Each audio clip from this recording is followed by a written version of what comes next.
통일 대담을 시작하도록 하겠습니다. 왜 북한 연구를 하고 계신지를 먼저 좀 듣고 가야 될 것 같아요. 이게 사실 그렇게 뭔가 돈이 된다거나 인기가 있다거나 라기보다 욕먹기 쉽고 오히려 때로는 굉장히 위험해질 수도 있는 이런 학문이 아닐 수 없는데 북 연구자로 사는 이유? 이걸 먼저 좀 듣고 가고 싶습니다. 좀 사람답게 살아야 되는데 사람답게 살려니까 관계 문제가 나서네. 근데 관계 문제를 좀 이렇게 잘 풀려고 하니까 이게 이제 통일이 안 되면, 분단은 극복이 안 되면 사람답게 사는 게 참 어렵네, 이런 겁니다. 그래서 이제 북 문제에 조금 천착을 하게 되는 것 같고요. 또 하나는 이제 어쨌든 민주제도의 문제인데요. 저는 민주주의 없이 그 완전한 민주주의의 완성은 분단 극복이었다고 생각합니다. 그러니까 분단이 극복되지 않으면 어쨌든 우리 민주주의가 제도적으로 완성될 수 없는 거죠. 그건 이제 분단 국가의 운명이기도 하고요. 그래서 이제 그런 민주주의를 완성시키기 위해서라도 분단 극복 문제, 북 문제, 통일 문제는 굉장히 절실한 문제다. 그런 의미에서 지금 쭉 이렇게 한 길로 오고 있는 것 같습니다. 통일을 가로막는 장애물들이 많이 있는데 내적 요인을 한번 좀 찾아보면 결국 우리 국민들의 머릿속에 지난 이제 정부나 아니면 이게 통일을 바라지 않는 세력들이 그동안 끊임없이 북에 대한 왜곡 선전, 악선전, 사실 소설을 매일 써대고 있죠. 이런 것들이 계속 나오다 보니까 북에 대한 왜곡되는 생각들을 많이 가지고 있어요. 그래서 실제 통일을 바라지 않는 사람들이 점점 늘어나고 있잖아요. 이 여론조사 같은 거 해보면 통일을 바라는 사람 점점 줄어들고 있고 통일을 반대하는 사람이 오히려 늘어나고 있는 이런 이제 상황인데 왜 그럴까라고 생각을 해봤을 때 그냥 북한이 싫은 거예요. 북이 싫으니까 통일을 반대하는 그런 겁니다. 근데 북이 왜 싫은가라고 해보면 그리고 태어나서 살면서 계속 북에 대한 안 좋은 얘기만 듣지 전혀 긍정적인 얘기를 들지를 못하거든요. 근데 그 안 좋은 얘기가 객관적인 사실이면 모르겠는데 그게 아니라 다 소설이란 말이죠. 왜곡돼 있고 편향돼 있고 이런 잘못된 이제 이 언론 환경 속에서 북에 대한 잘못된 생각, 왜곡된 생각을 가지고 있다 보니까 통일에 대해서 관심이 없고 오히려 반대하게 되고 이런 게 통일이 되는 거를 계속 가로막고 있는 어떤 한계가 아닐까 이런 생각이 들어서 통일을 위해서는 일단 북에 대한 인식부터 올바로 해야 되겠다. 있는 그대로 사실을 좀 정확하게 알아야 되겠다. 이런 생각에서 북에 대한 연구를 하게 됐고 또 관련된 이제 언론 활동도 하게 됐습니다. 네. 그래서 이 자리에서 북한 정치를 왜 이야기하는가? 사실 통일에 대한 낙관적 전망을 가장 가로막는 게 북에 대한 그 편견이더라고요. 그래서 북하고 같이 한다는 게 별로 이렇게 희망적이고 낙관적이지 않은 거예요. 지금도 사는 게 힘든데 같이 살면 더 지옥 같은 상황이 될 것 같은 그런 것들을 막 유포를 해놓은 거죠. 우리의 소원 통일이라고 노래로는 배웠는데 사실 북이랑 같이 하는 미래는 별로 달갑지 않다. 라고 흐르게끔 만들어 놓은 거라고 생각이 됩니다. 근데 그 북에 대한 달갑지 않은 것 중에 가장 핵심에 북한 정치 혹은 북의 지도자에 대한 생각이 있더라고요. 그래서 이거를 뛰어넘지 않으면 통일에 대한 미래도 그리고 우리 사회의 청사진 우리 미래에 대한 낙관도 전혀 가질 수 없는 이런 것이 아닐까 해서 사실 이 자리에서 이런 지금 시간을 만들었습니다. 그럼 그 다음 주제로 좀 넘어가서 본격적으로 2월 달에 2차 북미 정상회담이 있었습니다. 그래서 한국에서 한 정당 자한당이라고 부르지 말라니까 자꾸 자한당이라고 불러주고 싶고 토착 외구라고 하지 말라고 하니까 자꾸 토착 외구라고 하고 싶어지는데 하여튼 뭔가 합의가 결렬됐다고 하니까 굉장히 기뻐하는 정치 세력도 있었어요. 그래서 이런 북미 정상회담에 정말 많은 사람들이 관심이 모여졌었는데 여기서 확인된 북의 정치 상황과 지도자에 대한 좀 이야기를 해봤으면 좋겠습니다. 근데 저는 이제 2차 북미 정상회담 딱 보니까 이번에 합의와 그 내용과 상관없이 확인된 게 한 가지가 있습니다. 뭐냐면 북미 두 나라를 딱 보니까 북의 정치상이 매우 안정돼 있고 오히려 그 미국의 급변 사태가 훨씬 가깝다. 뭔가 정적으로 굉장히 불안정하다. 요거를 정말 정확하게 알게 됐던 것 같아요. 그래서 관련해서 네, 정상회담에서 확인된 김정은 국무위원장의 정치력과 품성 요거 관련해서 좀 먼저 김광수 박사님께서 오늘 떼주시면 좋겠습니다. 우리가 이제 그 지도 체제를 이해함에 있어서 많은 이제 그 오해가 있을 것 같은데요. 독재라고 한다면 우리가 가장 이 지구상에서 독재 그다음에 떠오르는 인물이 이제 무솔로니나 히틀러 이런 사람들인데 과연 그 독재가 30년 체제를 넘어갔나요? 그리고 우리 대한민국에도 박정희 군사 독재가 유신 독재가 한 17년인가 그렇죠. 그래도 17년밖에 못했죠. 그렇게 하면 또 여기 오신 우리 선생님들이나 우리 시청자들이 또 이런 반문하죠. 워낙 총칼로 억눌러서 그래. 그렇게 그런 독자하고 비교도 안 돼. 워낙 막 눈기 다닫게 해가지고 워낙 억눌리니 갈 수 없이 그래 적응하고 있는 거 아니냐. 또 이렇게 또 반문할 수 있을 것 같아요. 그러면서 저는 또 이렇게 반문합니다. 그러면 그걸 독재라고 합시다. 그러면 그 독재보다 더 강했던 독재. 봉건 시대 때는 양반들이 백성들의 생사여탈권을 갖고 있지 않습니까? 인신적 구속이라 가지고 말돼지보다 못하는 게 노비의 값이었으니까. 그러면 그런 시대에도 밀란이 없었냐는 것이죠. 가보농민의 전쟁이 아니었나는 그런 식의 더 이렇게 인간을 구속하고 더 포괄적으로 이렇게 상황이 만들었던 그런 시대에서도 마음에 안 들면 백성들은 반란도 하고 항쟁도 하고 이랬는데 북은 어째 보면 70년인가 수령 체제를 해서 영생 정치적 관점인데 한 분이 70년간 한 거와 똑같은 거죠. 수령 정치적 관점에서 본다 그러면 그러면 여기 왜 그런 반란이나 이런 게 안 일어나지? 여긴 좀 우리 그래서 색다르게 좀 접근해야 될 뭔가 요인이 있는 거 아닌가 저는 그렇게 봅니다. 아까 말했듯이 독재도 역사적으로 보면 3, 40년 못 넘겼고 그런 봉건 시대에서도 밀란들이 일어났다 그러면 총칼로만 다스리는 데서 그것은 가능하지 않는 거다. 그렇다면 새로운 뭔가 우리가 보는 시각이 좀 필요하다. 좋든 싫든 간에 좀 그런 좀 생각이 많이 있고요. 그런 측면에서 보면 김정은 위원장이 참 뭔가 매력 있는 그런 게 세련되고 참신하고 뭔가 능력 있고 그리고 인민들에게 뭔가 어떻든 존경받고 사랑받고 이런 좀 요인들도 있는 거 아니냐 이렇게 저는 이제 눈을 뜨게 되는 거죠. 그런 측면에서 보면 왜 그러면 해필이면 또 그 과정에서 우리가 조금 보이면 되는 게 그걸 세습이라고 이렇게 이렇게 하더라도 왜 그러면 장남이었던 김정남 아들이 왜 그러면 권력을 못 물려받았지? 이런 의문도 있는 거잖아요. 우리가 부정적 시각에서 세습이라는 관점에서 보더라도 왜 장남인 김정남한테 가지 못하고 셋째인 김정은 위원장한테 왔을까? 이게도 바로 자질과 능력 중심의 어떻든 후계 구도를 만들어가는 그 북의 정치적 논리가 저는 숨어 있다고 봅니다. 예를 들면 이런 것이죠. 김정남 같은 경우에는 중국식 개혁 개방을 굉장히 선호했죠. 그래서 당시 김정일 국방위원장한테 우리 중국식 개혁 개방을 도입합시다.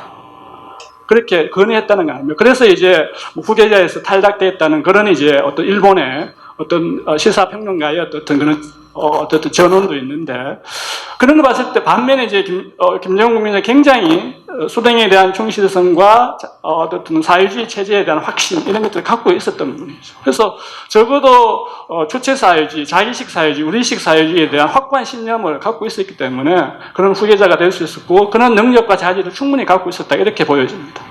또 하나 이제 김정은 위원장의 어떤 정치력을 우리가 봄에 있어서 좀 확인되어야 될 부분이 저는 이제 배짱도 참 두둑하고 인민제일주의 리더십을 저는 가졌다고 봅니다. 배짱이 두둑하다는 것은 그 핵을 개발할 때 또 핵을 어떻든 추진할 때 수많은 이렇게 욕들을 먹지 않았습니까? 인민들 아까 골마가면서 왜 그걸 집착하느냐. 그럼에도 불구하고 끝까지 어떻든 핵무력 완성을 해낸 거죠.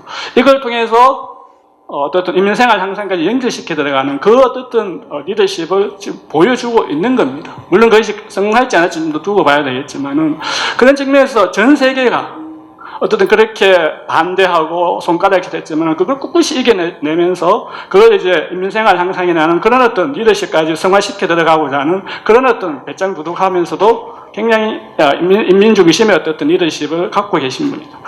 또 하나 제가 김정은 국무위원장의 정치력 중에 주목하는 부분들은 예의를 아는 리더십이다. 제가 굳이 명명하다면 그런 것 같아요. 굉장히 예의를 아시는 것 같아요. 나이가 어리시니까 그런 이번에도 문재인 대통령이 평양 방문했을 때 미리 숙소에 찾아와서 인사한다든지 아니면 공항으로 마중 나와가지고 같이 한다든지 물론 보기에 따라서 깜짝 정치 쇼다 이렇게 할 수 있겠지만은 저는 그것을 그렇게 단순하게 볼 문제는 아니다. 그만큼 어쨌든 품성적인 측면에서 본다 그러면 어떤 연배가 높으신 분에 대해서 어떤 예의를 갖추는 자기를 낮출 줄 아는 그러면서도 이번에 평창 동계올림픽 때도 이렇게 선수단을 방문하게 해서 민족 문제를 굉장히 정치화하지 않고 민족 문제를 굉장히 대승적으로 풀어가는 그런 어떤 것들 이런 것들이 다 이제 김정은 위원장의 저는 어떤 정치력으로 볼 수 있고 그것이 그래서 단순하게 독재라고 보기에는 우리가 한꺼풀 눈을 벗어나야 되겠다 이런 생각을 해보게 됩니다. 근데 어떻게 보셨나요? 지금 2차 북미 정상회담 때 보여진 모습 속에서 몇 가지 좀 특징이나 이런 것들을 뽑아낸다면? 제가 가장 주목해서 본 건 사실 인터뷰였어요.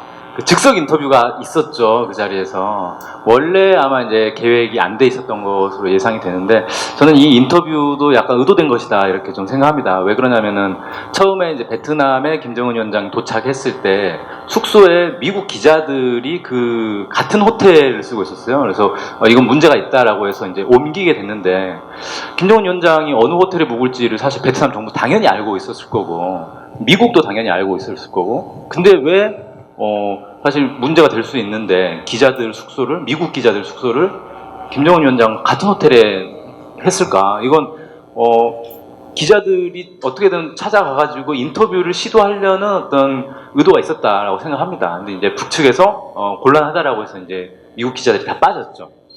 그러고 났는데 어쨌든 계획은 반드시 인터뷰를 해보겠다. 이게 계획이었던 것 같아요. 그래서 이제 확대회담 직전에 갑자기 이제 기자가 돌발 질문을 던지면서 했는데 사실 이제 저 같은 경우 마이크를 쥘 일이 많이 있습니다. 강연도 많이 하고 그러는데 마이크 울렁증이라고 있죠. 마이크 쥘 때마다 사실은 긴장이 돼요. 오늘 지금 이 순간도 상당히 긴장이 됩니다. 이게 마이크를 쥐고 있으면은 내가 이렇게 말실수 혹시 하지 않을까 이런 생각을 자꾸 하게 되는데 한 국가의 지도자가 인터뷰를 한다 얼마나 긴장이 되겠어요. 근데 제가 알기로는 김정은 위원장의 언론 인터뷰는 이번이 처음이었거든요. 처음인데다가 즉석에서 갑자기 돌발 인터뷰가 된 거예요.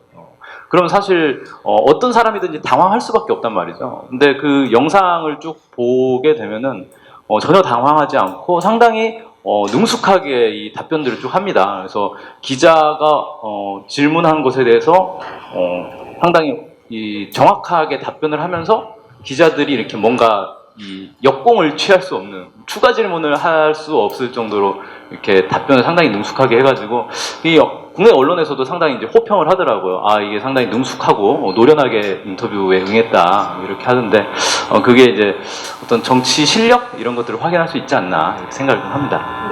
진짜 비핵화할 생각이 있는 겁니까? 라고 물었을 때 그렇지 않으면 제가 여기 왔겠습니까? 이렇게 답을 했죠. 이렇게 답을 했었습니다. 네. 그래서 사실 물어봤던 기자가 답을 할지 몰랐다라고 얘기를 했죠. 답을 못할 거라고 생각하고서는 질문을 던지더라고요. 뭔가 그물을 던졌다 이렇게 생각을 했던 것 같다 이런 생각이 드는데 박사님 1-4피의 정치력 이거 말씀해 주셔야 될 것 같습니다. 예, 제가 이제 김정은 위원장이 이제 정치를 이야기하면서 제가 농담 반 진담 반 이제 1-4피 많이 이야기하는데요.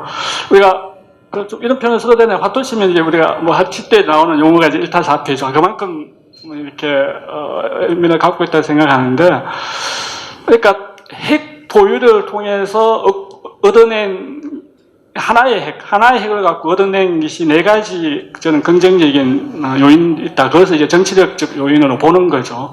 핵을 보유하면서 나타났던 긍정적인 정치력이라 하면 저는 하나는 이제 어쨌든 여러 가지 이제 비밀 외교 문서를 통해서 보면 미 국무부의 어떤 해제 문서에 보면 여러 경로를 통해서 미국에게 정상회담을 하자고 이렇게 적대 정책 폐기와 관련해서 또 관계 개선을 위한 이런 어떤 걸 좀 회담을 통해서 풀자고 요청했지만 한 번도 미국이 응해주지 않았죠. 그런데 김정은 시대에 와서 미국이 응해줬다. 그걸 단순하게 트럼프의 개인적인 특질의 문제로 볼 것인가 저는 그렇게 보지는 않습니다. 바로 구조적으로 봐야 되는 것이고 그 구조적으로 본다 하면 응하지 않으면 안 할 수밖에 없는 그 요인들이 북에서 만들어졌다는 것이죠. 그럼 그게 뭘까? 핵보유일 수밖에 없는 거죠. 그것도 미 본토를 공격할 수 있는 ICBM을 가졌기 때문에 미국이 어쩔 수 없이 그 회담에 응할 수밖에 없는 그런 것들이 그 핵보유의 어떤 진실 속에 우리가 담겨져 있다 이렇게 보는 거고요. 두 번째 보는 정상회담이 이제 거기서 다룰 의제가 우리가 알다시피 새로운 북미 관계 수립 그리고 항구적인 평화체제 구축 그리고 한반도 비핵화 이런 것들이 어쨌든 회담을 통해서 또는 어떤 여러 가지 경로를 통해서 가지고 있는 거죠. 그것이 아직 완전하지는 않지만 우여곡절 속에서 또는 여러 가지 우리가 예측 가능한 또는 예측 범위 밖에서 변수들에서 많이 장애 요인들이 발생할 수는 있겠으나 어쨌든 그런 것들이 이제 정상회담 의제로 등장하면서 풀어서 갈 수 있는 그 계기와 타이밍이 만들어졌다는 거. 이것도 이제 핵을 보유함으로써 핵을 보유하지 않았다라 그러면 과연 이것이 가능했겠는가? 아니죠. 아마 철저하게 미국은 가불 관계, 전성국이 패전국 대하듯이 이라크나 이란처럼 그렇게 아마 하려고 했죠. 그런데 지금 그렇지 못하고 있지 않습니까? 그런 문제들. 그 다음에 이제 세 번째, 그걸 통해가지고 어쨌든 인민생활 향상. 그렇게 해서, 핵 원포의 균형을 맞춰놓고 그것을 통해서 국방력을 이제 인민생활 향상이라는 그런 어떤 내치의 어떤 활용에 들어가는 거. 그리고 마지막으로 그런 어떤 걸 통해가지고, 어쨌든 북에서 가장 수령의 어떤 위대성, 또는 정치 지도자가 갖춰야 될 위대성 중에 하나가 사상적 위대성이거든요. 사상적 위대성을 봤을 때 핵을 중심으로 하는 어떤 그런 핵 정치학 또는 이제 핵 사상 이런 것들이 어떤 이론적으로 정리해 들어가는 것 이런 것들이 바로 이 어떤 정치력과의 관계 속에서 우리가 핵이 가지는 의미를 좀 새롭게 조명해 볼 수 있지 않을까 그렇게 보는 겁니다. 그러니까 제가 아까 막 얘기했던 것처럼 이제 정상회담 기간에 북이 정치적으로 굉장히 안정돼 있다. 오히려 급변 사태는 미국이 굉장히 더 가깝다. 이렇게 느낀 것 중 하나가 이제 지도부가 그 평양을 비운 기간이 열흘이나 됐었거든요. 미국은 훨씬 더 짧았고, 근데 그 훨씬 더 짧은 기간에 미국에서 엄청난 일이 있었죠. 막 청문회가 열리고, 그러면서 트럼프가 굉장히 당황하고 이런 일들이 있었는데, 북은 열흘간 비웠는데, 그 비우는 동안에 좀 특색 있는 모습들이 보여줬었거든요. 이걸 어떻게 봐야 될지 어떻게 보셨는지 문경환 연구원께서 좀 말씀을 해주시죠. 네, 말씀하신 것처럼 미국과 북한의 이 본토에서 보여준 모습이 완전히 확연히 달랐죠. 미국 같은 경우 코원 청문회가 열려가지고 그것 때문에 트럼프 대통령이 합의를 안 하고 돌아갔다 뭐 이런 말이 나올 정도로 이 야당들의 이제 대통령에 대한 공격 이런 게 되게 심해졌는데 전 그걸 보면서 야, 미국의 정치 수준이 이제 갈 때까지 갔구나 이런 생각이 좀 들었어요. 그러니까 아무리 뭐 야당이 현 정부 대통령 뭐 여당이 싫다 하더라도 그래도 자기 나라 대통령이 그 회담 아주 중요한 회담을 한다고 해외에 나가 있는 동안에 그 대통령을 공격하기 위한 그런 청문회를 여는 것 자체가 진짜 우리나라에서는 거의 뭐 자한당이나 할 수 있는 그런 행태가 아닌가 싶어가지고 정말 미국 정치가 저 정도까지 이제 바닥으로 떨어졌나 뭐 이런 생각을 하긴 했는데 북한에서 보여준 모습은 사실 정반대였습니다. 그래서 북한의 이제 언론 보도에 따르면 김정은 위원장이 나가 있는 열흘 동안에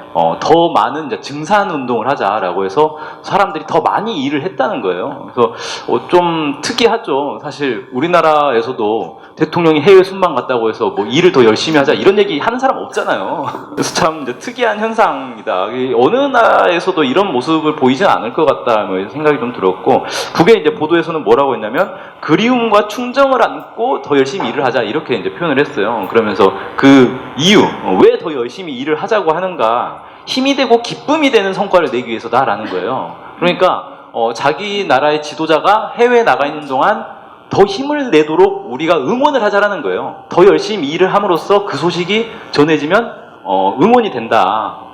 그러니까 미국하고 완전 정반대 모습이었던 거죠. 그래서 이런 모습이 이제 되게 인상적이었는데 이걸 이제 뭐 그냥 가볍게 좀 예를 들자면은 뭐 예를 들어 제가 이제 어떤 둘이서 같이 어떤 일을 하고 있는데 한 사람이 다른 이제 중요한 일 때문에 다른 데로 이제 파견을 가게 됐어요. 그래서 나 혼자서 둘이 하던 일을 하게 됐어요. 그러면 사실 두 가지 감정이 들 수 있거든요. 하나는 너가 가면 나는 혼자서 이제 두 배로 일을 해야 되는데 정말 힘들고 미치겠다 이런 생각을 할 수도 있고, 야 너가 진짜 고생하러 가니까 내가 네 목까지 정말 열심히 일을 해주겠다 이런 생각을 할 수 있는 거거든요. 근데 보통 이제 미국 같은 그런 이제 자본주의 국가에서는 전자의 생각을 많이 갖겠죠. 근데 북에서는 후자의 모습을 보이더라는 거예요. 그래서 자기 나라의 지도자가 해외에 나가서 그 열흘 동안 기차 타고 되게 고생을 많이 한단 말이에요. 그러면 우리도 그 고생하는 걸 생각하면서 더 열심히 일을 하자 이런 생각을 하게 되는 게 북에서 이제 얘기하는 동지애, 의리 이런 것들이 작동하는 그런 어떤 정치 문화가 있구나 이런 것들을 좀 알 수가 있었고, 이게 쉽게 말해서 북한의 국민들은 자기 지도자를 동지로 여긴다는 거예요. 왜 동지로 여기겠는가? 그만큼 존경하고 있다라는 거죠. 그래서 우리가 우리 입장에서 북의 지도자에서 어떻게 생각하든지 간에 북의 국민들은 자기들 지도자를 되게 존경하고 이 가장 중요한 동지로 여기고 있다 이런 것들을 좀 이번에 확인할 수가 있었습니다. 네. 그래서 언론 보도를 보니까 그 기간 동안에 북에서 방송이나 이런 거를 통해서 불려지는 노래나 이런 것들이 전부 그리움에 대한 노래로 일색이었다라는 그런 보도나 이런 것들도 있었다고 하더라고요. 그 이론적으로 조금 접근해 보면 조금 뭐 딱딱할 수는 있겠지만은 북은 아까 정치 문화라고 했죠. 우리가 문화가 다르니까 뭐 그런 이제 정치 문화적 관점으로 본다 그러면 북은 국가를 이 가정의 확장되어진 개념을 보죠. 그러니까 국가적 상황을 하나의 대가정으로 보는 거죠. 그럼 대가정의 그 부모 어부이지 않습니까? 그럼 그 가정의 어부이가 해외에 어떻든 여러 가지 일을 하기 전에 그러면 거기에 있는 자식들은 굉장히 뭐 어떻든 걱정하기도 하고 또 일이 잘 돌아오시길 바라는 이런 것이 이제 우리가 그 어떤 가정의 어떤 기본 원리죠. 그런 것들이 이제 북핵 사회에서 또 작동한다 이렇게 볼 수도 있는 거예요. 최고인민회의 그 선거가 있었습니다. 네, 최고인민회의 대의원 선거. 우리 한국으로 얘기하면 총선이죠. 국회의원 선거인데 그걸 보니까 총 687명을 뽑았대요.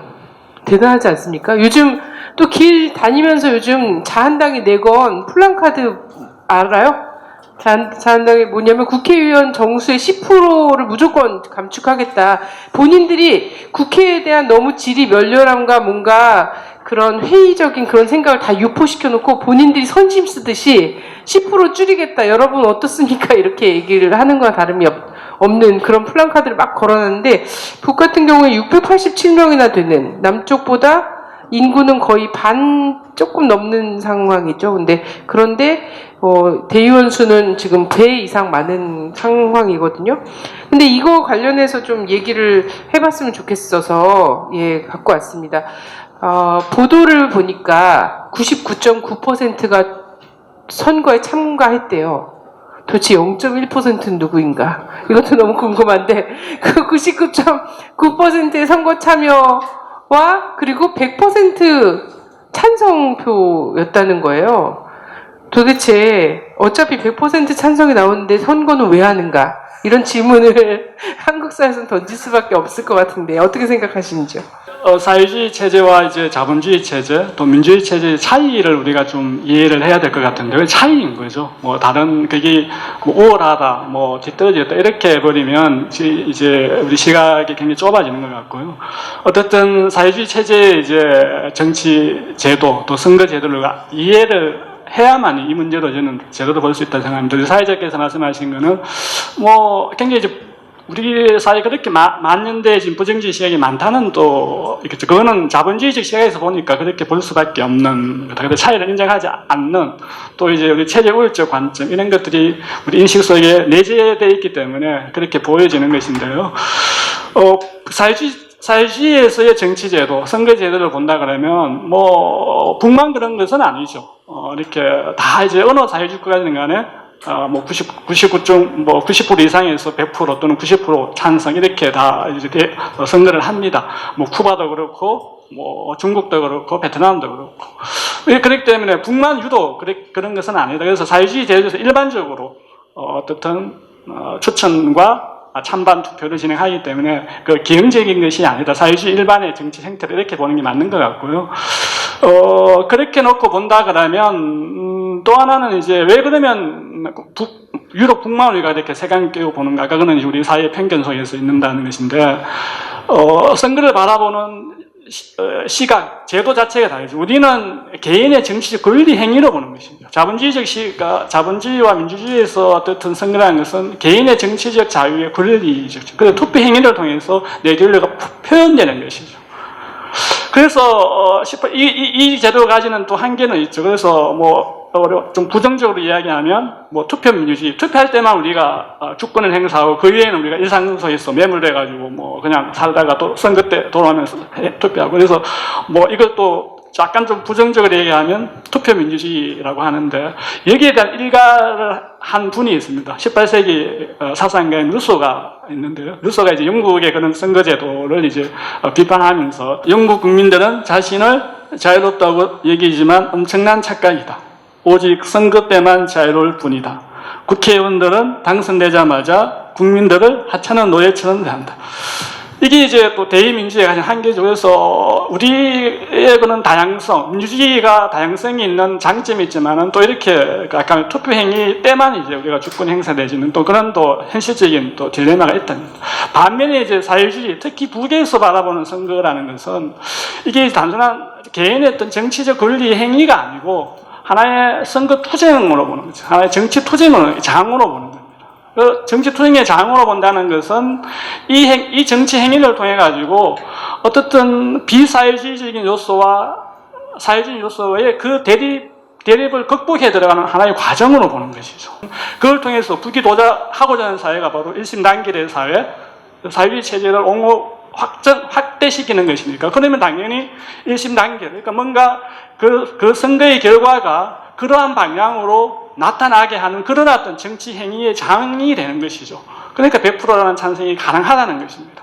그렇게 본다 그러면 이걸 단순하게 아까 결과론적으로 왜 99.9%의 참여에 100%의 찬성이냐 이렇게 보는 것은 굉장히 우리식 시각, 자본주의적 시각인 것이지만 북쪽 시각에서 본다 그러면 굉장히 정당한 정치 행위이고 그것을 통해서 자신들의 어떤 사회주의 제도에 어떤 더 접근해 들어가는 그런 어떤 정치 행위다 이렇게 볼 수 있을 것 같아요. 네네. 요 글을 약간 바꿔서 하면요. 국민들은 정치인을 친절하다고 여기지만 엄청난 착각이다. 오직 선거 때만 친절할 뿐이다. 국회의원들은 당선되자마자 국민을 하찮은 노예처럼 대한다. 이렇게 바꿔도 우리 학생들이 최근에 만들어서 부른 노래 중에 니들은 맨날이란 노래 아세요? 니들은 맨날 선거 땐 친절하지 이런 노래가 있거든요. 이런 게 떠오르는데 이런 차이가 있는 것 같더라고요. 자유주의 국가들 안에서 선거라는 것은 매우 다른 의견이 있다라는 것을 확인하는 장이라면 사회주의에서 선거라는 것은 합의가 다 되었는지를 확인하는 장이더라고요. 논의의 시작이 어쩌면 선거가 논쟁의 시작인 화두가 되는 것이 자유주의 국가라면 사회주의 국가 같은 경우에는 그 모든 논의들이 마무리되고 최종 다 됐나 정리가 다 됐는가 합의가 다 됐는가를 최종 확인하는 것이 선거와 그리고 의사당에서의 일이다 이런 생각이 들었습니다. 네.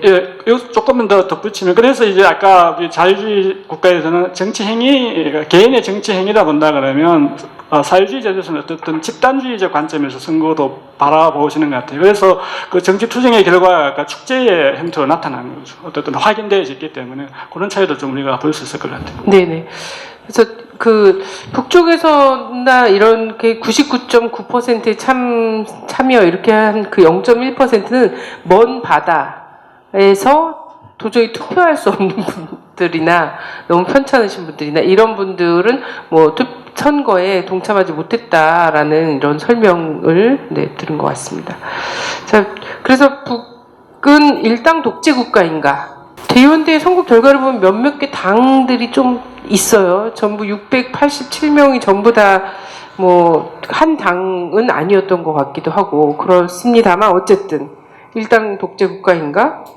최고인민회의 대의원 선거에 보면은 약간 이제 특이한 건데 사실 중국이나 베트남, 쿠바에서는 출마 자격 자체가 공산당 당원이어야만 출마를 할 수가 있게 돼 있거든요. 아예 법에 그렇게 규정이 돼 있는데 북에서는 그렇게 규정이 돼 있진 않아요. 그래서 사실 누구나 출마를 하려면 할 수는 있게 돼 있고 근데 뭐 당연히 이제 노동당 당원들이 추천을 받아가지고 이제 당선이 되는 경우가 대부분이겠죠. 근데 아닌 경우가 이제 사회민주당이나 뭐 청우당 그리고 이제 특이하게 제1동포들이 이렇게 좀 있는데 이거는 특별히 배려를 해서 아예 그 TO를 정해놨더라고요. 그래서 이분들은 여기서 이제 몇 명씩 할 수 있게 이렇게 이제 좀 돼 있는 거고 나머지는 뭐 이제 다 노동당 출신이다 이렇게 좀 보시면 될 것 같고 일당 독재라는 표현이 한 당이 집권한다. 한 당만 집권할 수 있다. 영원히 집권한다. 이런 표현이라고 본다면은 사실 북한은 헌법에 그렇게 나와 있어요.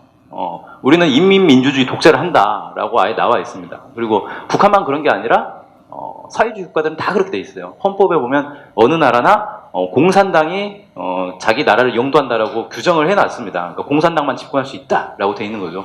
뭐 북한은 이제 공산당은 아니에요. 북한은 노동당인데 가끔씩 이제 언론에서 북한 공산당 이런 표현을 쓰시는데 공산당은 아니고 왜 이제 이렇게 됐냐? 헌법에 이렇게 규정을 해놨습니다. 조선노동당의 용도 밑에 모든 활동을 진행한다. 뭐 이렇게 이제 규정을 해놓고 노동당만 집권하게 해놨는데 사회주의 국가들의 이런 특징이 어디서 나오냐면 사회주의를 만들 때 자본주의에서 사회주의 혁명을 통해서 사회주의로 넘어간단 말이에요.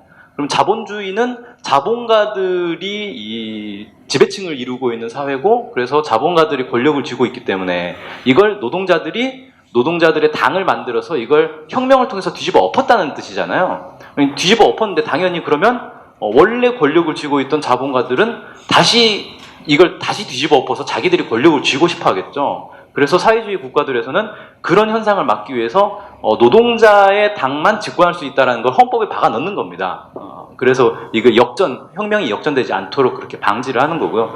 쿠바 같은 경우는 아예 헌법에다가 몇 년 전에 헌법을 개정을 했어요. 그래서 쿠바는 절대 자본주의로 복귀하지 않는다라고 아예 헌법에 그냥 박아놓았어요.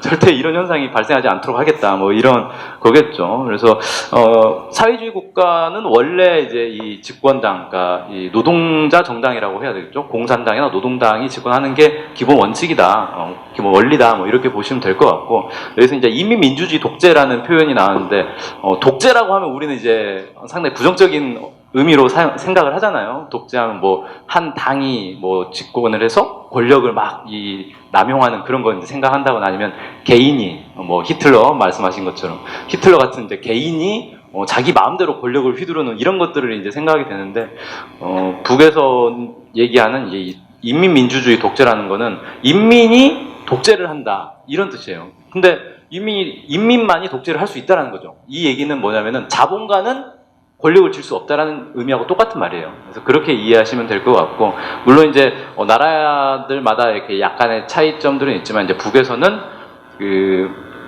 이 권력을 쥐는, 그러니까 노동당의 구성을 노동자, 농민 그리고 지식인 이렇게 이제 구성을 해놨습니다. 근데 이건 나라마다 약간씩 좀 차이는 있어요. 예를 들어 중국이나 베트남 같은 경우는 최근 들어서 이제 개혁 개방을 한다 이러면서 자본가를 공산당의 당원으로 이렇게 자격을 주는 그런 이제 경우들도 있죠. 그래서 중국이나 베트남 같은 경우 자기들은 이제 개혁 개방이라고 얘기하고 북에서는 약간 이제 변질된 사회주의 뭐 이렇게 좀 얘기하는 경우도 있습니다. 이번에 최고인민회의 대의원 선거 이렇게 선거 포스터들이 있더라고요. 그래서 우리 구역에 이제 후보자를 이렇게 알게 다 붙여놓겠죠. 거기도 그 후보자의 선거 포스터를 봤는데 SNS에 다 돌아다니는 걸 봤는데 여성 노동자였어요. 그래서 북에 무슨 섬유공장, 섬유공장의 노동자 이렇게 해갖고 나오더라고요. 북의 최고인민회의 대의원들은 어떤 사람들이 하는 건가요? 우리처럼 이렇게 막 지역구 의미가 있는지. 우리 지금 선거제도 갖고 이렇게 말들이 많지 않습니까?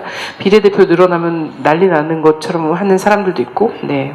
후보를 어떻게 뽑느냐 말씀하신 것처럼 선거라는 게 결과를 확인하는 거거든요. 그러니까 결국 북한에서 선거에서 가장 중요한 건 후보를 선출하는 과정이에요. 그럼 후보를 어떤 식으로 선출하냐면은 이제 지역을 다 이렇게 나눠가지고 예를 들어서 공장 밀집 지역이다 그러면 이제 노동자, 뭐 농장 지역이다 그러면 농민 뭐 이런 식으로 이제 배정이 됩니다. 그러면 그 공장에서 가장 이렇게 쉽게 말해서 이제 인기가 많은 그러니까 가장 존경받고 저 사람은 진짜 훌륭한 사람이다 이렇게 인정받는 사람을 후보로 뽑게 돼요.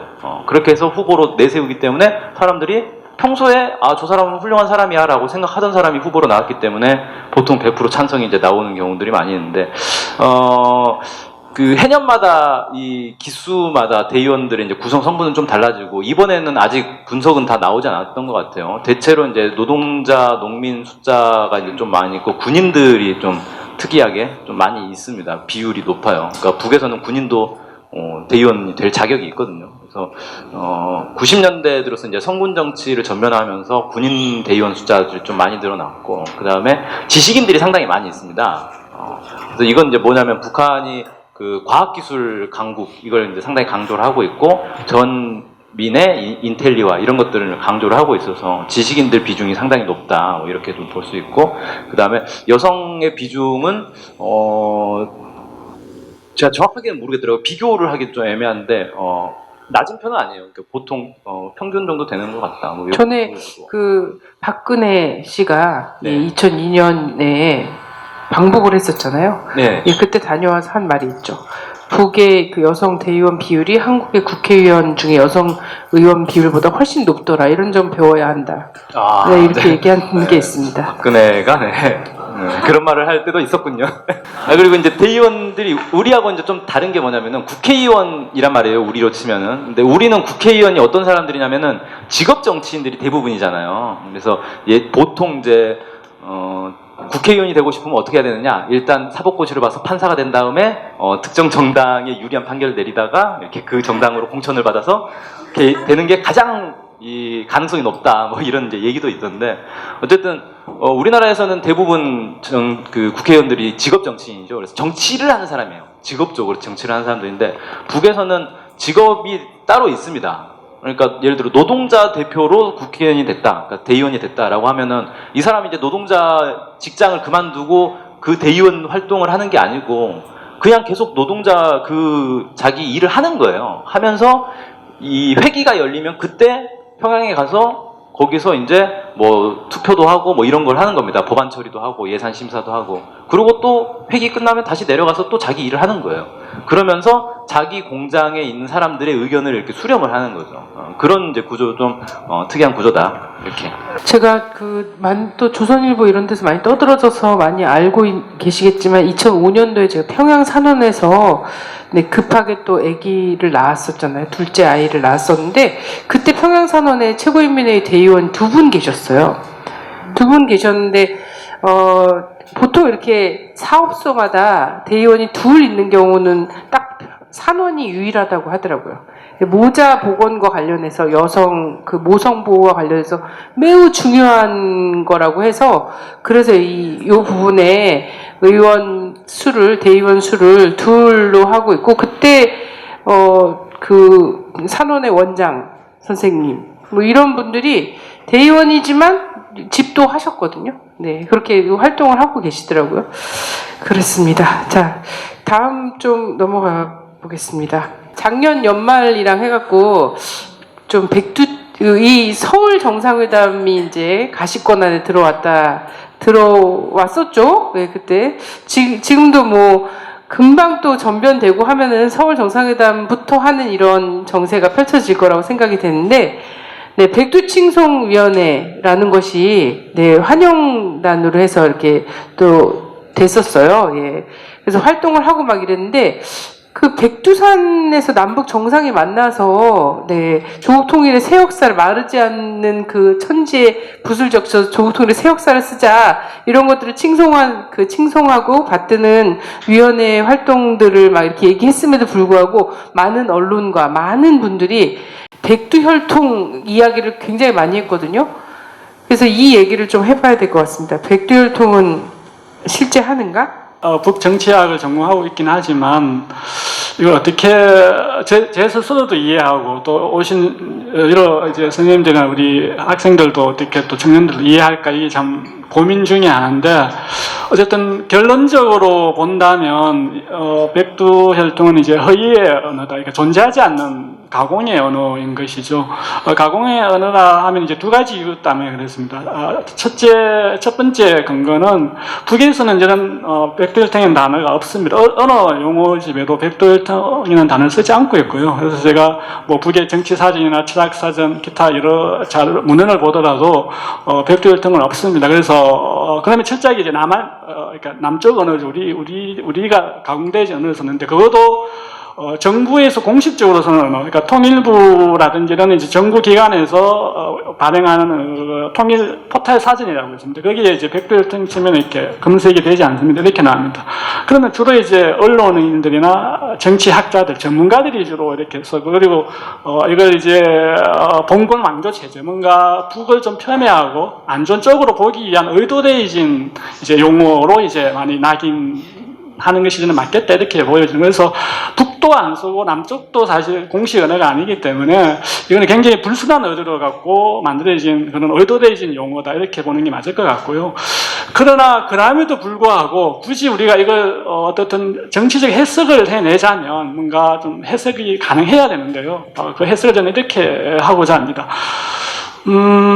어쨌든 제가 이 근접하는 단어를 제가 제 나름대로 제가 이제 북정치학을 전공하니까 찾아봤습니다. 뭐 인터넷이나 뭐 문헌, 제가 출신이 이제 북한대학원 대학교인데 거기는 원전, 그러니까 북문헌이 이렇게 많이 있거든요. 이렇게 한 번씩 올라와서 찾아봤는데 주체혈통이라는 단어는 있습니다. 그 주체혈통을 어떻게 설명하고 있는가 하면 혁명 전통은 주체형의 혁명적 당의 역사적 뿌리이며 대를 이어주는 주체의 혈통이다. 그러니까 혁명 전통이 주체 혈통인 것이죠. 그럼 혁명 전통을 북에서는 어떻게 규정하고 있는가를 보면 공간적으로 본다고 하면 백두산을 지칭하고 있습니다. 왜냐하면 항일혁명투쟁의 발원지가 백두산에서 출발했기 때문에 그러면 그 백두 밀림에 시작된 그 혁명의 발원지가 어떤 정신을 낳았는가 하는 것이죠. 그 항일무장투쟁 속에서 담겨졌던 그 경험적 자산과 사상적 자산이 뭐냐는 것이죠. 크게 보면 세 가지가 거기에는 담겨져 있습니다. 하나는 수령에 대한 충실성, 즉 자기 단결의 중심, 그러니까 사령관을 중심으로 혁명 전사들이 똘똘 뭉쳐가지고 항일무장투쟁을 했다는 것. 그것이 이제 현대에 와서는 수령에 대한 충실성으로 이렇게 단결의 구심이 만들어지고 그 단결의 구심을 중심으로 충실성이 나옵니다. 그렇게 이론화 과정이 거치는 거죠. 그 항일무장투쟁의 경험 속에서.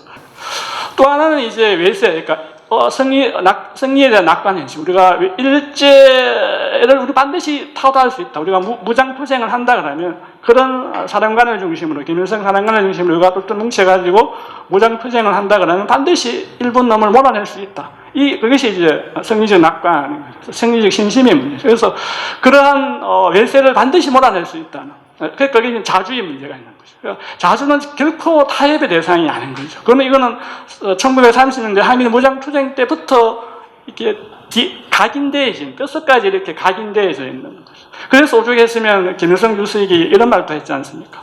식민지 민중은 상같이 개만도 못하다. 그러니까 나라 이런 서러움을 그렇게 표현한 거죠. 그러니까 나라가 없다는 것은 주권이 없다는 것이고, 주권이 없다는 것은 그 민족은 인간 대접을 못 받는다. 그런 어떤 원리 속에서 자주의 문제는 굉장히 북에서 일관되어진 타협할 수 없는 노선인 거예요. 자주의 문제. 그 다음에 하나가 이제 인민에 대한 무한한 이제 사랑 헌신성이죠. 왜냐하면 그 당시에 항일 유격대라고 했죠. 뭐 유격군이라고 하기도 했고, 이런 어떤 유격대들이 물고기는 물을 떠나서 살 수 없다. 그러니까 그러면 이 인민 유격대들도 인민들을 떠나서 살 수 없다는 거죠. 그 속담에 유추해 본다 그러면. 그래서 철저하게 인민과 당, 또 인민과 군대가 혈연적 일체가 되어지는 거예요. 그러면서 또 하나가 나는 게 위민이천, 그죠? 백성을 하늘처럼 떠받든다. 이런 어떤 것들이 그 항일무장투쟁 속에서 경험적 제부와 사상적 자원이죠. 이런 것들이 혁명 전통이다. 그러면 그 혁명 전통 아까 대를 이어서 가는 게 대를 이어가는 거. 그것이 바로 주체 혈통이라는 거죠.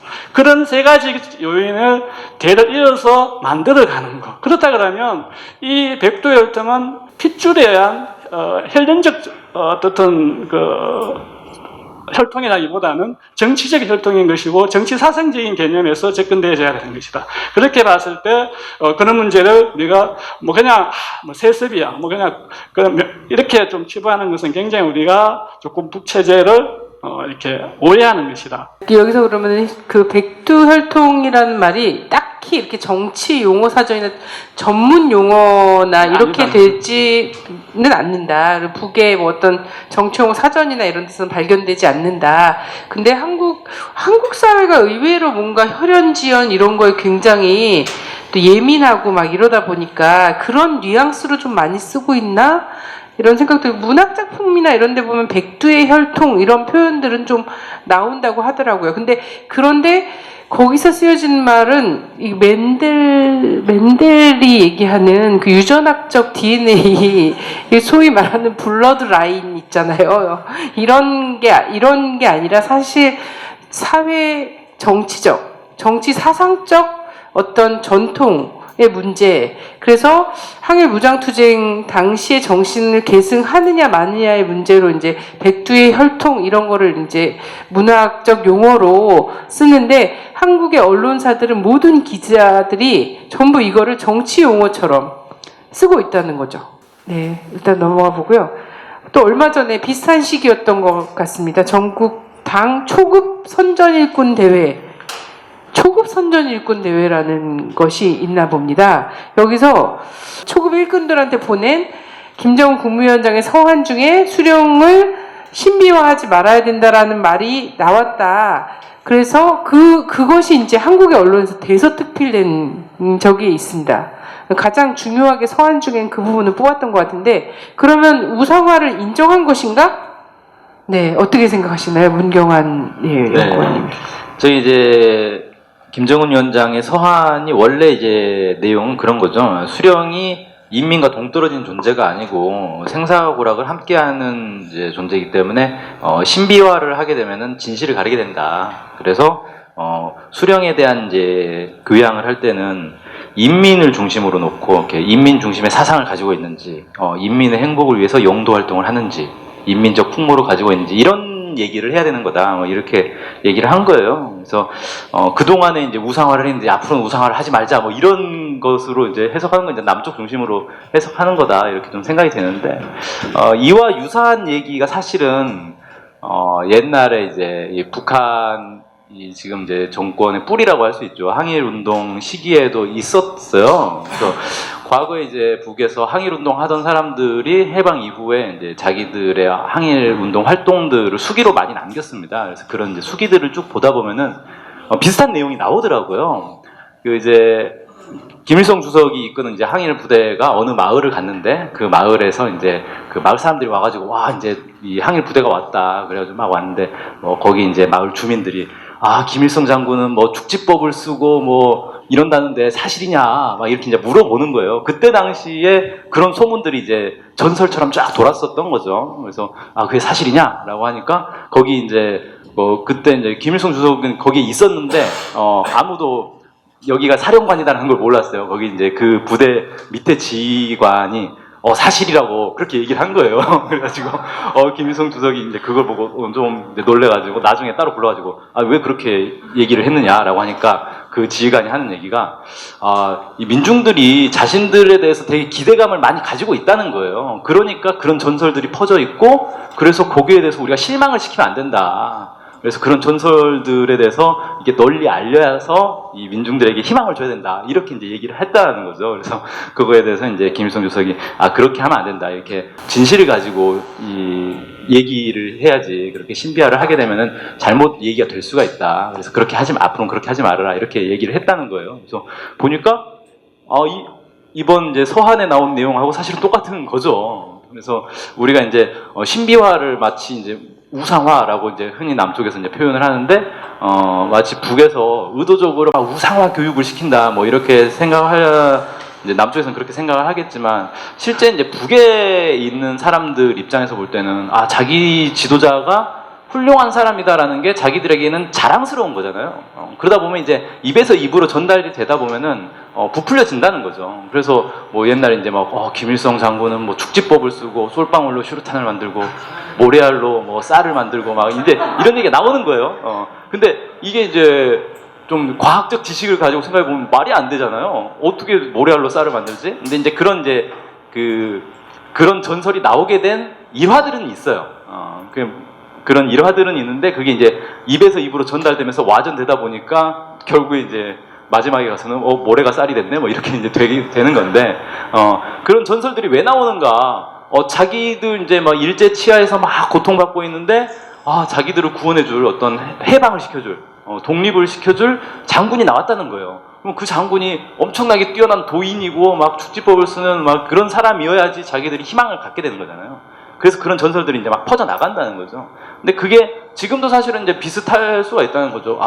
우리 위원장이 최고야, 뭐 세계 최고야, 막 이런 생각들을 하게 되면서 말이 전달이 되다 보면은 그게 이제 좀 신비화되고 막 덧붙여져서 비과학적인 그런 내용들이 나올 수가 있게 된다는 거죠. 근데 그런 걸 그런 식으로 선전하는 게 도움이 되지 않는다라는 게 이제 이번 서한의 내용이었던 것 같고, 뭘 중심으로 얘기할 거냐, 인민을 중심으로 얘기해라. 이게 이제 서한의 내용이 아니었던가. 그래서 지도자, 수령이 뭔가 이렇게 인민과 동떨어진 다른 존재가 아니라 인민과 함께 섞여 있는 그런 존재다라는 게 더 중요하다. 이게 이번 이제 서한의 내용이었다. 이렇게 분석할 수 있겠습니다. 네네. 그래서 그 서한을 갖고서 이제 한국 언론들은 그렇게 분석들을 하고 있지만 사실은 이제 북에서 지도자의 덕목 중에서 가장 크게 보는 게 사실은 이거 인민을 중심에 놓고 모든 활동을 펼치고 있는가, 매 순간 사색을 하고 그걸 중심에 놓고 움직이고 있는가, 이거에 대해서 제일 높게 본다라는 것이 사실은 서한의 그 글 사이의 행간의 뜻이 아니었나, 이런 좀 생각이 듭니다. 정책 노선에 대한 좀 이야기를 해봤으면 합니다. 자, 북한 정상적인 사회주의 국가인가? 라는 건데요. 사실 우리는 이 질문을 던지기에도 참 우리가 미흡합니다. 왜냐하면 그럼 비정상적인 사회주의 국가는 무엇이며 정상적인 사회주의 국가는 뭐라고 이해하고 있는가? 과연 사회주의에 대해서 우리는 알고 있는가? 사회주의, 공산주의를 알고 있는가? 그 단어를 배우기 전에 반공 포스터, 반공 웅변대회 이런 거 많이 했었잖아요. 그리고 반공이란 단어를 먼저 배웠단 말이에요. 공산주의, 사회주의가 뭔지 배우기 전에. 그리고 공산주의, 사회주의에 대해서는 학교 때 배운 적이 없어요. 저희가 한 번도. 여러분들 배운 적 있어요? 대학 때도 배운 적이 없지 않습니까? 그래서 과연 정상적이다, 비정상적이다를 나눌 수 있는 만큼의 우리가 기준이 있는가, 이런 생각부터 사실 하지 않을 수 없는데요. 어쨌든 북한은 근데 굉장히 많은 식자들이 그래, 북이 뭐 사회주의 한다고는 하는데 약간 변종 사회주의지라는 얘기들을 한국에서도 진보운동 한다는 분들도 굉장히 많이 하시거든요. 변종 사회주의. 네, 이거 도대체 무슨 뜻인가? 정상적인 사회주의 국가인가? 어떻게 보십니까? 네. 사회자가 질문의 요지를 잘 이해한 것 같아요. 뭐 사회주의면 사회주의지 그것이 뭐 비정상이냐 정상이냐 이렇게 가늠한다는 것도 참 굉장히 자기적인, 또 우리 이 자본주의적인, 또 우리 체제 우월적인 그런 시각이 반영되어 있어서 그런 것 같은데요. 전 두 가지 정도 이야기할 수 있을 것 같아요. 하나는 이렇게 사대주의인 거죠. 그러니까 사회주의를 이해하는 방식에서 우리가 사대주의적 관점이 있다. 즉 소련식 모델이 정답이라는 우리 고정관념이 있다고 보는 겁니다. 그러니까 그 소련식 사회주의가 정답이라는 그 어떤 인식, 이것이 어떻게 인식적 외화가 되는가 하면, 앞서 우리 문경환 위원장이 이야기했듯이 정치 문화라는 것은 그 사회가 가지는 구성원의 합의인 것이죠. 그렇지 않습니까? 그럼 어떤 한 국가가 자신의 정치 체제를 이렇게 유지하고 발전시키고 형성할 때는 자기들의 옷에 맞는 정치 제도를 발전시키게 되어 있는 것이죠. 그래서 자국이 지향하는 역사적 과제와 또 목표, 그것을 현실적으로 적용하는 과정에서 나타났던 여러 가지 오류와 또 적용 과정, 이런 것들이 변정법적으로 이루어지면서 어떤 국가 체제, 정치 체제가 만들어지는 거 아닙니까? 그럼 그거는 뭐 그런 측면에서 본다면 북은 사회주의 체제를 채택한 것이죠. 그 과정에서 본다 그러면 이것을 아까 제가 사대주의라고 하는 것은 사회주의 내에서도 어쨌든 뭐 쿠바식이 있을 수 있고 중국식이 있을 수 있고 소련식이 있을 수 있고 북식이 있을 수 있다. 그건 자본주의도 마찬가지예요. 우리가 똑같은 자유민주주의 체제이지만은 영국식이 있고 영국식은 의원내각제인 것이죠. 미국식은 대통령 중심제인 것이죠. 독일식은 약간 의원집중제적인 것이죠. 이런 다 똑같은 이제 자본주의 체제를 띠지만은 그런 미국식, 영국식, 일본식 뭐 있듯이 한국식도 있지 않습니까? 한국식은 뭐 이렇게 유신독재 체제이지만도 우리가 그걸 민주주의 체제 그 틀 자체도 우리가 부정하지는 않잖아요. 그리고 유교식도 좀 남아 있죠. 사실 재벌 체제도 약간 유교식적 개념이 있는 거죠. 뭐 그래 유신 체제도 있죠. 뭐 이런 여러 가지 있지만 우리는 또 어떻든 자유민주주의 체제라고 이야기하고 있습니다. 비판은 그렇게 그런 것들이 독재적 요인이 있을 때 비판을 할 수 있지만은 그 뜻이 사회주의도 다양한 형태의 사회주의 색깔이 있다는, 자기 국가에 맞는 옷이 있다는 것이죠. 그것을 보지 않으려고 하는. 그래서 반드시 소련식 모델만의 사회주의야. 이제 이 시각이 우리 고정상수도 있다 보니까 그런 이제 북식에 대해서 잘 이해를 안 하려고 하는 것이죠. 그러면 북식이 뭐냐는 거죠. 조선주의인민공화국이 채택한 사회주의 형태가 뭐냐는 것이죠. 그것이 바로 수령 중심의 사회주의라는 것이죠. 그러면 여기서 핵심은 바로 이 수령에 대한 왜곡이 필연적으로 동반되어져서 그렇다. 그러니까 그렇다 좋다. 100번 양보했어. 그러면 뭐 소련식도 있고 중국식도 있고 베트남식도 있는데 그럼 북사회주의를 그러면 수령 중심의 사회주의를 하자. 그거는 굉장히 아까 독재, 우상화 이런 거하고 연결돼서니까 뭔가 좀 잘못된 거 아니냐. 이렇게 이제 우리가 또 고정관념을 가지는 것이 이 질문이 나오게 된 배경 중에 저는 하나라고 봅니다. 뭐 제가 따로 답변 드려야 하는데 여기서 답변 조금만 부연 설명해도 되겠네요. 이 수령이라는 것이 아까 수령은 그러니까 북은 이렇게 설명하죠. 집단주의, 북의 정치의 기초 원리는 집단주의에서 출발하죠. 그러니까 집단을 떠난 수령이 있을 수 없는 거죠. 또 수령을 떠난 개인도 있을 수 없습니다. 집단 속에서 다 모든 유기체제의 관계를 설명해내고 있기 때문에 그렇습니다. 그렇기 때문에 우리가 우상화라는 것은 애초에 성립되지 않는다. 우리가 그렇게 보고 싶었을 뿐이었지 집단주의적 원리에서 본다 그러면 북은 우상화, 뭐 독재 이것을 구현한 적이 한 번도 없습니다. 그 집단주의 원리에서 또 관계 속에서 이렇게 해왔기 때문에. 그런 측면에서 봤을 때, 그러면 수령을 왜 그러면, 아까 소련식이라는 그 어떻든 과 연계되어 있는가 하면, 엥겔스와 막스 이론 때문에 그렇습니다. 엥겔스와 막스 이론에 보면 수령을 어떻게 했습니까? 특히 엥겔스는 고정되어진 다수 그룹을 했습니다. 다수의 고정된 그룹.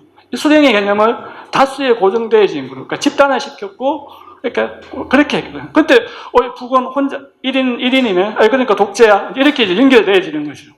그런데, 북은 그렇게 그것을, 엥겔스의 이론을 어떻게 현실적으로, 북의 처지에 맞게 현실적으로 적용했나 하면, 그러면 이렇게 반문하죠. 역사적으로 엥겔스가 수령을 다수의 고정되어진 그룹으로 정의했는데, 그렇게 해서 혁명이 성공되어진 나라가 어디 있느냐. 하물며 소련도, 레닌에 의해서, 1인에 의해서 볼셰비키 혁명이 일어났지 않느냐. 그러면 이론적으로는 그 당시에는 이론적으로 다수의 고정된 그룹 이론이 만들어졌지만 현실에 적용하는 과정에서는 다 그 역사적 경험 속에서 어쨌든 1인에 의해서 단수에 의해서, 복수가 아닌 단수에 의해서 수령의 그 지도에 의해서 혁명이 일어난 거 아니냐. 그럼 우리의 처지, 우리의 옷에 맞는 옷을 우리가 입었다는 거죠. 또 하나의 이제 문제는 그러면 거기 속에서 그러면 이 수령의 어떤 그런 단수 개념으로서 어떤 북은 수령을 받다는 것이죠.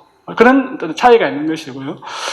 또 하나의 우리가 지구상에서 그러면 현재적인 측면에서 어떻게 보면은 북만이 저는 가장 막스의 이론에 근거한다 하더라도 가장 막스의 이론에 가장 잘 정형화되어진 그런 어떤 사회주의 국가 체제에 일어나는 것이죠. 즉, 이 말은 무슨 뜻인가 하면, 막스의 이론에 의하면 사회주의 체제를 이렇게 두 가지 요인으로 규정하고 있죠. 정치 기제와 경제 기조. 그러니까 토대와 상구 구조의 문제죠. 정치 기제와 경제 기제라는 것은 토대와 상구의 구조의 문제인 것이고, 거기를 본다 그러면, 정치 기제 속에서 본다 그러면, 사회주의냐, 사회주의 아니냐를 규정하는 결정적인 요인이 어떻게 되겠습니까? 유의정당 체제입니다. 정치 기조로서는 유의정당 체제를 띄어만인 사회주의 체제로 이렇게 어떻게 이론화시킨 거죠. 그 다음에 이제 경제 기조로, 경제적, 토대적 관점에 있는 경제 기조로서는 어떻게 되겠습니까? 국가 계획 경제를 채택하고 있는 국가가 사회주의. 그래서 이게 이제 엔더적 방식으로 있을 때 사회주의 체제라고 하는 것이죠. 그게 막스주의의 이론에 가장 부합한 접근 방식이죠. 그런데 진작 그렇게 접근되어야 될 소련이나 중국은 다 아까 뭐 변종 또는 뭐 그 이질, 뭐 어떤 다른 이제 뭐 자본주의화 가정 또는 중국 같은 경우에는 시장 사회주의 뭐 이런 이야기를 하지 않습니까? 이렇게 이제 변형돼 가는데 북은 여전히 이 두 가지를 엔더적 방식으로 고수하고 있죠. 그렇다 하더라도 가장 이론적인 막스의 이론에 근거하더라도 가장 정형화되어 있고 딱 끌어맞는 것이 이 지구상에 유일하게 북밖에 없는데도 왜 우리는 북을 자꾸 이렇게 이상한 사회주의로 보는지, 그는 수령에 대한 올바르지 않는 이해와 아까 소련식 모델만이 사회주의의 정상이다. 이런 이제 우리 고정관념 때문에 그런 현상이 생기지 않느냐 이렇게 보여집니다. 네네. 그래서 변종 사회주의 국가 아니냐라는 질문 혹은 정상 사회주의 국가 맞아라는 질문에 대해서 그럼 북이 변종 사회주의 국가면은 가장 정상적인 사회주의 국가는 어디라고 생각하는데? 라고 물어봐야 될 것 같더라고요. 네. 근데 사실 그런 질문에 대답을 다 못하거든요. 네. 그러면 이제 이게 이제 북에 대한 오해가 북의 지도부에 대해서 우리가 되게 굉장히 크게 있다라고 생각이 되지만 가만히 생각해 보면 사실 가장 근본적인 건 북의 민중들, 북의 우리 동포 사회 전반 그곳을 이루고 있는 우리 동포들 모두에 대한 오해에서 가장 큰 오해가 있다라는 생각이 들더라고요. 어떻게 보면 그곳의 사람을 나와 같은 사람으로 우리 뭔가 불의한 것을 보면 촛불을 들고 모여서 세상을 바꾸는 우리와 같은 사람으로 그런 의식을 갖고 있는 존재로 보지 않는다. 예, 이게 가장 큰 오해가 아닐까. 북의 지도자에 대한 오해도 아니고 결국은 사람이 사람을 생각하는 데서 오해가 가장 깊기 때문에 우리가 북을 이해하지 못하는 게 아닐까? 저는 이런 생각이 들어서요. 북의 국민들은 그럼 지도부 결정을 맹목적으로 따르는 존재인가? 이 북한 주민들은 그냥 진짜 아무 생각 없이 그런 자신들의 뜻을 펼치지 못하고 이렇게 사는 것 아니냐, 뭐 이렇게 실제로 이제 생각하시는 분들도 있고, 뭔가 맹목적으로 따른다가 아니더라도 뭐 예를 들어 강제로 계속 이렇게 시키는 대로 해야 된다 이렇게 생각하시는 분들도 많이 있고요. 근데 예를 들어서 북에서는 그러면은 당에서 결정하면 우리는 한다 뭐 이런 구호가 있어요. 뭐 당에서 결정하면 그 시킨 대로 한다는 거냐라는 건데, 당에서 결정을 어떻게 하는지에 대한 이해를 해야 됩니다. 아까 이제 선거도 사실은 마찬가지인 건데 후보를 어떻게 선출하느냐가 중요한 거예요. 후보를 어떻게 뽑느냐가 중요한 게 아니라, 그러니까 후보를 어떻게 만드느냐 이게 중요한 건데, 당 정책이 어떻게 결정되는가 이거를 우리가 잘 봐야 되는데, 이건 안 보고 그냥 당 결정이 됐는데 그냥 무조건 따르래. 그러니까 와 역시 독재구나 이렇게 이제 흔히 생각을 한다는 거죠. 북의 이제 국가 노선으로 가장 이제 우리가 쉽게 접할 수 있는 게 1월 1일에 발표된 신년사입니다. 신년사가 한 해 동안 북한이 어떤 길로 가야 된다, 국가 정책이 거기에 딱 담겨 있는 거죠. 당의 노선이다 이렇게 얘기할 수 있는데, 이 신년사를 만드는 과정이 김정은 위원장이 발표하니까 김정은 위원장이 12월 31일 날 밤새서 쓰는 그런 게 아니에요. 보통 이제 전년도 7월 달부터 준비를 한다 그럽니다. 여름 시기부터 해서 각 단위별로 내년도 계획을 세워요. 우리 공장은 생수 만드는 공장인데 내년에 생수를 뭐 10,000개를 만들겠다, 10,000병을 만들겠다, 뭐 이런 식의 계획을 세우는 거예요. 그래서 이거를 국가계획위원회에 올립니다.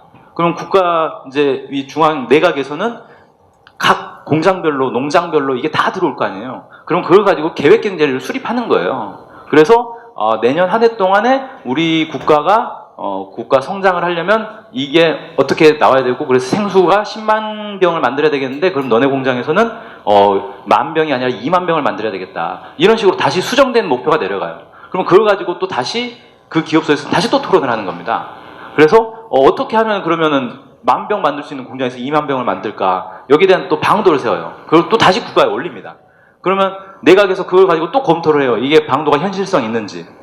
이런 식으로 여러 번 올라갔다 내려갔다 올라갔다 내려갔다 하는 거예요. 그러니까 일종의 이제 상향식 민주주의다 이렇게 얘기할 수 있는데 당 정책이 이런 식으로 결정이 되기 때문에 북의 주민들은 당 정책이 결정됐다라고 하면 그게 자기들이 결정했다는 생각을 하는 거예요. 당 지도부 중앙위원 몇 명이서 결정했다는 생각을 하는 게 아니고 그러니까 우리하고는 좀 개념이 다른 거죠. 그러다 보니까 당연히 저 결정은 내가 함께 결정한 거야. 나의 결정이야. 이런 생각을 갖게 되고 또 하나는 당 정책이 나오고 국가 정책이 나오면 이걸 모든 주민들에게 다 해설 선전을 합니다. 그래서 아침마다 예를 들어 기업소 출근을 하면은 출근해서 가장 먼저 뭐 하냐면 청소하고 나서 뭐 다 같이 모여서 노동신문을 봐요. 그럼 노동신문 보면서 오늘자 노동신문에 이런 내용이 있는데 이게 우리한테 하는 얘기다. 지금 미국이 제재를 강화한다고 하는데 그럼 우리는 생수를 오늘 더 열심히 만들자. 이런 얘기들을 나누는 거예요. 그러고 나서 작업을 시작을 합니다. 그러니까 국가 정책을 자기 걸로 계속 받아들이는 거죠. 그러다 보니까 이게 국가 정책이 나오면 그냥 맹목적으로 따라하는 거냐, 시키는 대로 하는 거냐, 그게 아니고 국가 정책을 만드는 것부터 집행하는 것까지 다 자기들이 주인이 돼서 일을 하는 거다. 그래서 북한에선 이 주민들이 자기들이 국가의 주인, 당의 주인 이런 생각을 가지고 있다. 이렇게 보는 게 더 맞을 것 같습니다. 김연희 선생님 혹시 아시나요? 대구에 사는 평양시민 어쨌든 북을 떠나게 돼서 지금 7년째 다시 8년째 고향으로 돌아오고 싶어서 계속 송환 투쟁을 하고 계신 분인데 그분이 그런 얘기를 했었거든요. 이렇게 골목을 지나가면 도대체 이 가게들이 다 어떻게 먹고 사는지 모르겠다. 왜냐면 이제 우리는 시장 경제 하에서의 우리는 계획 경제를 상상할 수 없잖아요. 근데 계획 경제 하에서 사시던 분들은 이 골목에 있는 사람들이 어떻게 다 알아서 제각각 그 임대료를 내고 사람을 고용해서 살아가는지 전혀 이해가 되지 않는다는 거예요. 이 국가별로, 구역별로 여기에 이발관이 하나 있어야 되고, 여기에는 뭐, 구멍가게가 이렇게 있어야 되고, 여기에, 병원이 하나 있어야 되고, 이게 다 돼야지 서로를 잡아먹지 않고, 서로를 막, 뭐라 그럴까, 만인이 만인을 향해서 투쟁하지 않고, 계속 갑질을 하는 거예요. 만인에 대한 갑질. 예, 이런 것들이 없이 조화롭게 살아가지 않냐. 근데 그냥 이렇게 만인이 만인을 향해서 갑질을 하는 사회를 어떻게 놔두고 여기서 어떻게 인간성 구현하면서 사냐? 라는 질문을 하거든요. 정말 우리는 되게 낯선 질문인데 그분들이 보시기엔 또 여기 이 골목이 거의 밀림과 같은 상황이 아닐까 이런 생각이 또 많이 들더라고요. 이제 마무리 주제로 들어갈 건데 통일 방안과 관련해서 저는 사실 통일 방안과 관련해서는 이후에 또 다른 또 깊이 있게 얘기해 볼 필요가 있겠다 이런 생각이 들어서 이제 마무리 정도로 하고 다음 토크의 어떤 예고편 정도 이렇게 생각하시면 될 것 같고요. 김광수 박사님 먼저 좀. 진짜 분단은 아픈 것 같아요. 그러니까 사람의 몸으로 치면 어떻든 이 허리가 끊겨 있는 거잖아요. 그러니까 혈류가 막혀져 있는 것이죠. 그러니까 아프죠. 그러니까 우리가 이 조국이란 반도를 우리가 아픈 상태로 우리가 평생을 또는 우리 후대들에게 물려줄 수는 없는 거 아닙니까? 그런 의미에서 이제 빨리 좀 통일돼야 된다는 문제가 있는 것 같고요.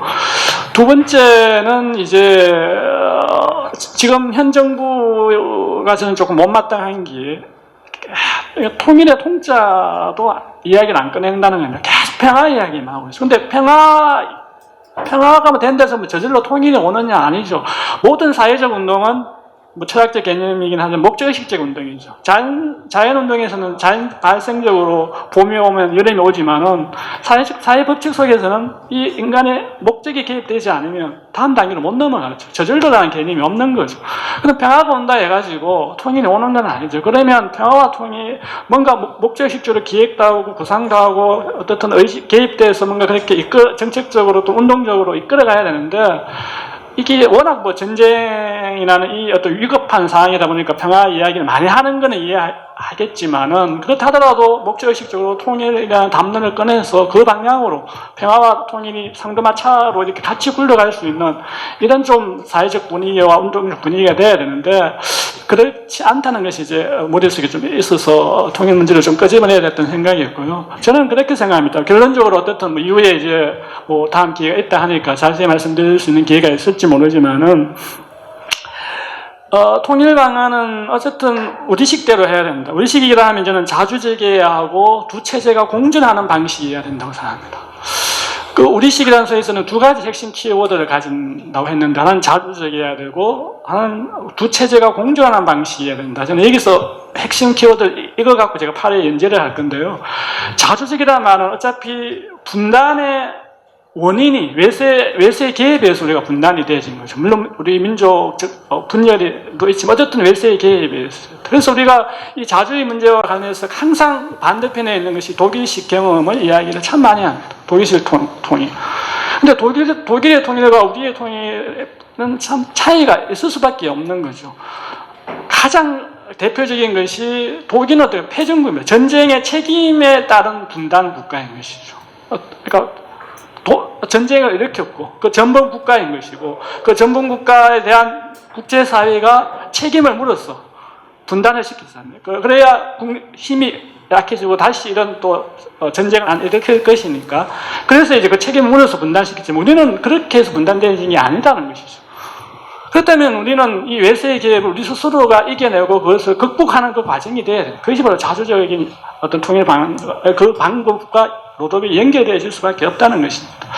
또 하나는 이제 두 체제가 공존한다는 것은 물론 한민족이기 때문에 당위적으로 한민족이기 때문에 통일해야 이런 게 당위인 것이죠. 민족이기 때문에 뭐 통일된다는 당연히 저는 성립이 한다고 봅니다. 그러나 분단 70년이라는 이 긴 세월이 또 국가성도 강화되어진 것이 사실입니다.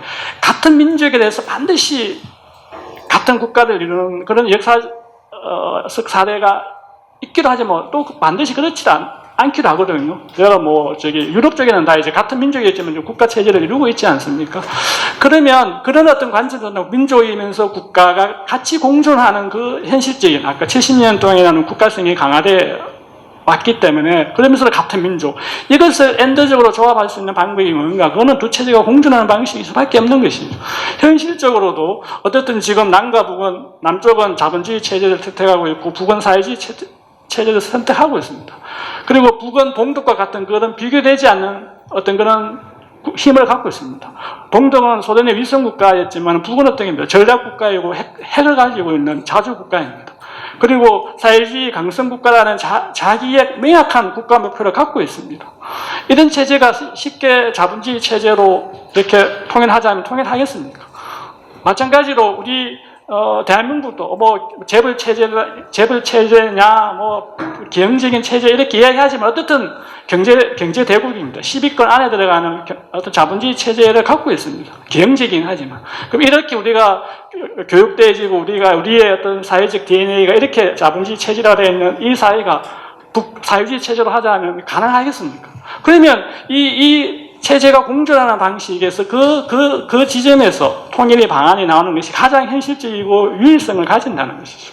그런 측면에서 자주재개해야 하고 두 체제가 공존하는 방식으로 통일 방안이 모색되어져서 이것이 어느 시점에서 어떻든 해결되어져가는 그런 어떤 과정을 밟는 것이 시급하다 그렇게 생각합니다. 사실 이제 우리 남과 북이 합의한 통일 방안이 있죠. 2000년에 남북 정상회담을 통해서 6.15 공동선언이 나왔고 거기에 2항에 보면 이제 남측의 연합제안과 북측의 낮은 단계 연방제안의 공통성을 살려서 통일을 지향해 나가자 이렇게 합의를 했는데 문제는 그럼 연합제와 연방제가 정확하게는 뭐 낮은 단계 연방제라고 했는데 공통성이라는 게 뭐냐 이걸 이제 앞으로 우리가 연구를 해야 될 대상이 아닌가 싶고 우리가 이제 지구상의 2차 세계대전 이후에 분단됐다가 통일된 나라들이 몇 개 있지 않습니까? 근데 이 통일 과정을 보면 뭐 베트남처럼 전쟁으로 통일한 경우도 있고 피해가 너무 컸죠. 독일 같은 경우는 이제 흡수 통일을 했어요. 역시 부작용이 컸습니다. 중국 같은 경우는 이게 통일이라고 할 수도 있고 안 할 수도 있는데 한 나라가 그냥 나라가 아닌 걸로 돼버렸죠.